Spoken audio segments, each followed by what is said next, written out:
الحمدللہ وحدہ والصلاة والسلام علی من لا نبی بعدہ فاعوذ باللہ من الشیطان الرجیم بسم اللہ الرحمن الرحیم قال اللہ سبحانہ وتعالی وللہ الاسماء الحسنى فادعوہ بہا۔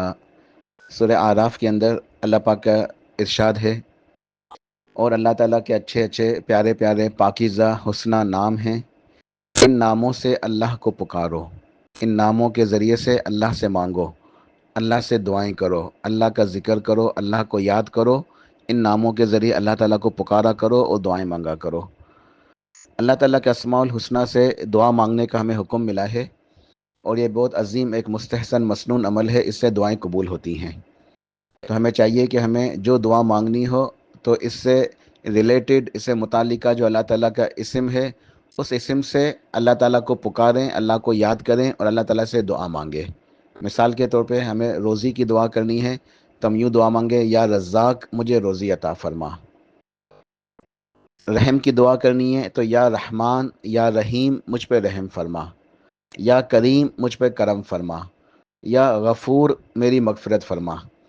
اس طرح اللہ تعالیٰ کے اسماء الحسنہ کے وسیلے سے ہمیں دعائیں مانگنی چاہیے۔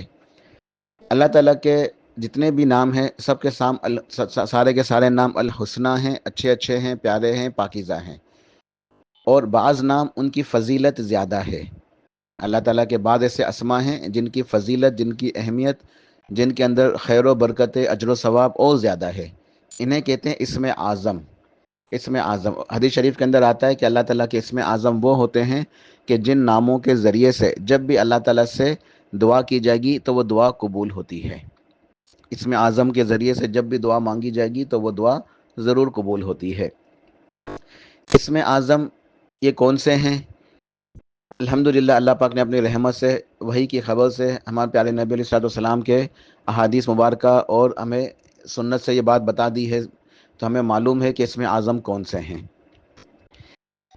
ابن ماجہ کی روایت ہے، نبی علیہ الصلوۃ والسلام ارشاد فرماتے ہیں، اسم اللہ الاعظم فی سور من القرآن ثلاث فی البقرۃ و آل عمران و طٰہٰ۔ آپ نے ارشاد فرمایا کہ اللہ تعالیٰ کے اسم اعظم یہ قرآن پاک کی 3 صورتوں کے اندر موجود ہے، یعنی قرآن پاک کی تین صورتیں، سورہ بقرہ، سورہ آل عمران اور سورہ طٰہٰ کے اندر اسم اعظم موجود ہے۔ اور وہ کیا ہے؟ ارشاد فرمایا کہ اللہ لا الہ الا هو الحی القیوم، یہ سورہ بقرہ کی آیت ہے، آیت الکرسی۔ پھر سورہ آل عمران الف لام میم، اللہ لا الہ الا هو الحی القیوم، یہ سورہ آل عمران کے اندر موجود ہے۔ سورہ طٰہٰ کے اندر وَأَنَتِ الْوُجُوهُ لِلْحَيِّ الْقَيُّومِ، تو الحی القیوم ایسے 2 اسماء ہیں اللہ تعالیٰ کے جو تینوں صورتوں کے اندر موجود ہیں، ان کا تذکرہ آیتوں کے اندر موجود ہے، الحی القیوم۔ تو الحی القیوم یہ اسم اعظم ہے، تو ہمیں الحی القیوم کے ذریعے سے اللہ تعالیٰ سے دعا مانگنی چاہیے۔ اور اللہ تعالیٰ کی توحید کا جو کلمہ طیبہ ہے، اللہ لا الہ الا هو الحی القیوم، یہ اسم اعظم ہے۔ کلمہ طیبہ، اللہ کی توحید کا کلمہ اور الحی القیوم۔ پھر ایک اور روایت میں یوں ارشاد فرمایا کہ اسم اللہ الاعظم فی ہاتین الآیتین، کہ اللہ تعالیٰ کا جو اسم اعظم ہے وہ ان 2 آیتوں کے اندر موجود ہے، وَإِلَٰهُكُمْ إِلَٰهٌ وَاحِدٌ لَا إِلَٰهَ إِلَّا هُوَ الرَّحْمَٰنُ الرَّحِيمُ۔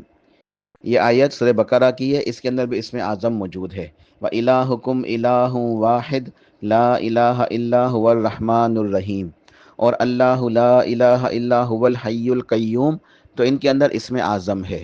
لہٰذا ہمیں ان آیتوں کو پڑھنا چاہیے اور اللہ تعالیٰ سے دعائیں مانگنی چاہیے۔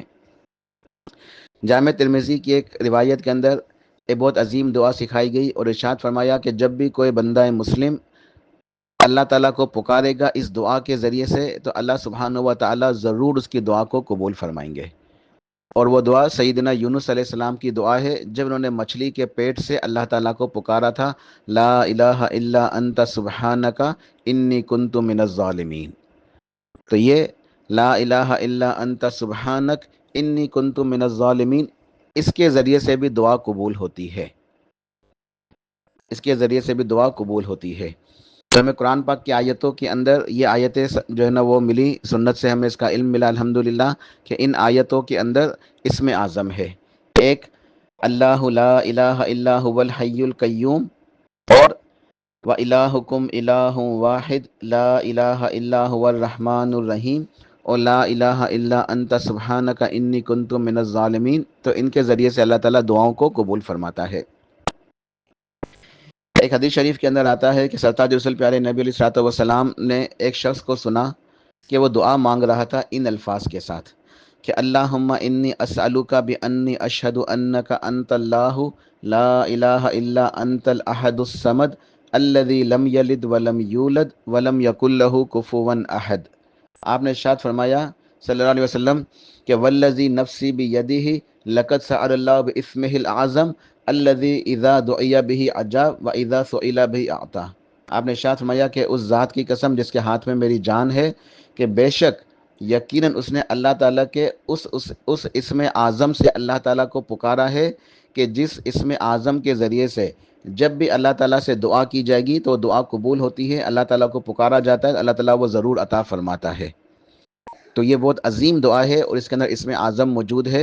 نبی علیہ الصلوۃ والسلام نے خبر دی ہے کہ اللہ تعالیٰ کو اس دعا کے ذریعے سے جب بھی اس ذکر کے ذریعے سے پکارا جائے گا تو وہ ضرور دعا قبول ہوتی ہے۔ تو وہ ذکر کیا ہے، وہ دعا کیا ہے؟ اللہم انی اسألک بانی اشہد انک انت اللہ لا الہ الا انت الاحد الصمد الذی لم یلد ولم یولد ولم یکن لہ کفوا احد۔ تو ہمیں اس کے ذریعے سے بھی اللہ تعالیٰ کو پکارنا چاہیے۔ پہلے ہم یہ پڑھیں اور اس کے بعد اللہ تعالیٰ سے دعائیں مانگیں۔ ایک آخری حدیث اس کے اندر ارشاد فرمایا کہ ایک شخص کو آپ نے دیکھا کہ وہ دعا مانگ رہا ہے اور دعا کے اندر اللہ تعالیٰ کو پکار رہا ہے۔ وہ دعا مانگتے ہوئے وہ شخص کہتا ہے اللہم انی اسألک یا اللہ بانک الواحد الاحد الصمد الذی لم یلد ولم یولد ولم یکن لہ کفوا احد ان تغفر لی ذنوبی انک انت الغفور الرحیم۔ تو اس شخص نے یہ دعا مانگی، یہ سنن نسائی کی حدیث ہے۔ سرتاج رسول نبی علیہ الصلوۃ والسلام نے جب اس کی دعا کو سنا تو آپ نے 3 مرتبہ ارشاد فرمایا، 3 مرتبہ آپ نے ارشاد فرمایا قد غفر اللہ لہ، قد غفر اللہ لہ، قد غفر اللہ لہ، کہ بے شک اللہ تعالیٰ نے اس کی مغفرت فرما دی، بے شک اللہ نے اس کو بخش دیا، بے شک اللہ نے اس کو بخش دیا، اس کو گناہوں کو معاف کر دیا۔